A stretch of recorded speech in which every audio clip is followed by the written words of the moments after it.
Assalamualaikum warahmatullahi wabarakatuh. Nama saya Muhammad Alban dengan NIM 22963092.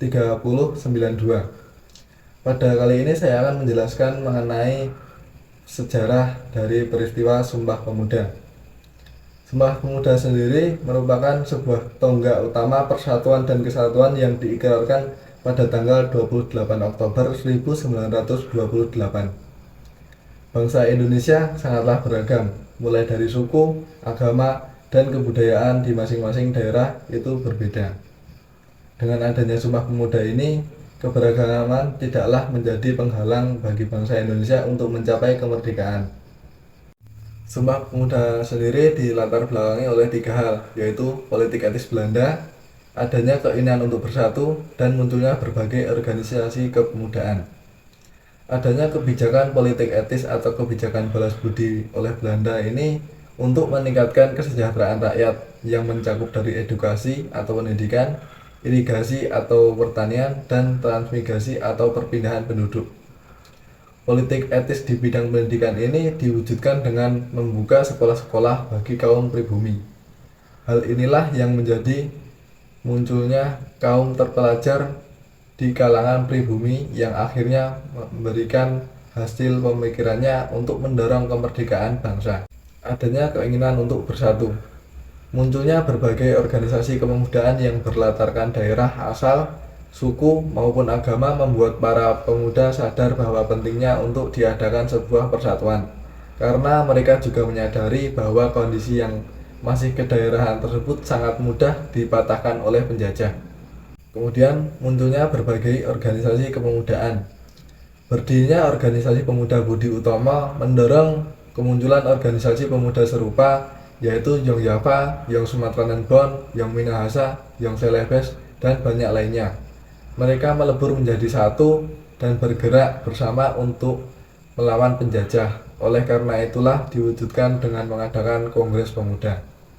Kongres Pemuda pertama. Kongres Pemuda yang diadakan pada 30 April 1926 sampai 2 Mei 1926 di lapangan Banteng, Jakarta ini dipimpin oleh M. Tabrani. Pada Kongres Pemuda pertama ini merupakan pertemuan penting yang membahas berbagai aspek untuk mencapai kemerdekaan Indonesia. Pertemuan yang melibatkan berbagai organisasi kepemudaan ini berusaha mencapai mufakat dan semangat kerjasama, yang akhirnya diputuskan cita-cita merdeka harus menjadi tujuan bersama seluruh pemuda Indonesia. Dalam Kongres Pemuda pertama ini juga membahas mengenai peran perempuan, agama, bahasa, dan nilai-nilai kebaikan dalam mencapai kemerdekaan. Kongres Pemuda ini menaruh perhatian khusus pada peran perempuan karena perjuangan kemerdekaan Indonesia tidak hanya melibatkan laki-laki, namun juga peran aktif dari pejuang perempuan.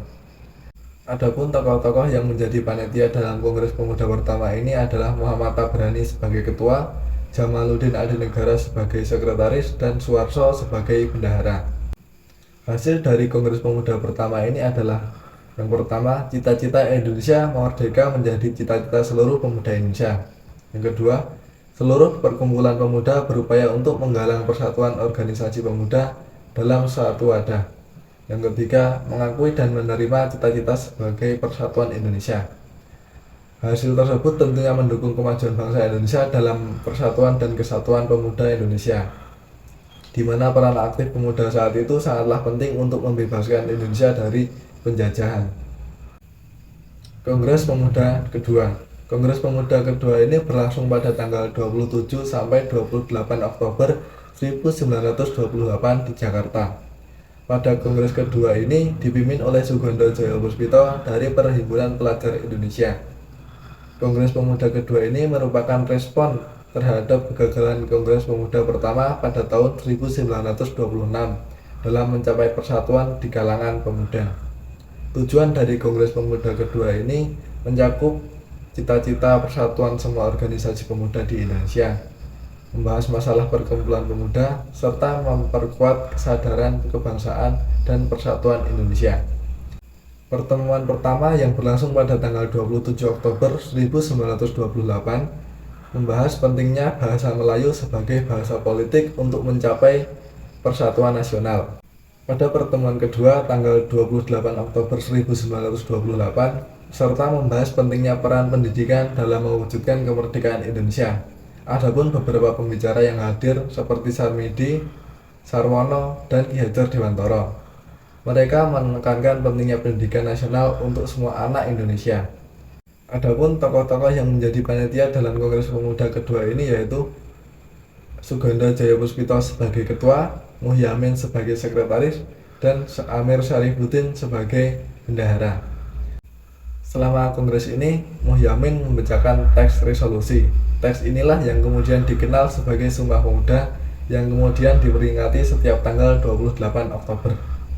Pada Kongres Pemuda kedua ini juga menjadi peristiwa penting di mana lagu Indonesia Raya ciptaan Wage Rudolf Supratman tahun 1924 untuk pertama kalinya dikumandangkan.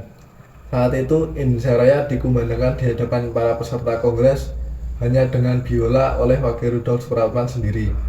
Sebenarnya saat itu pemerintah Hindia Belanda melarang lagu kebangsaan Indonesia Raya. Meski demikian, para pemuda tidak gentar. Mereka menyanyikan lagu itu dengan mengucapkan mulia-mulia, bukan merdeka-merdeka pada refrain. Demikian presentasi saya mengenai Sumpah Pemuda. Atas kesalahan mohon maaf. Wabillahi taufiq wal hidayah. Wassalamualaikum warahmatullahi wabarakatuh.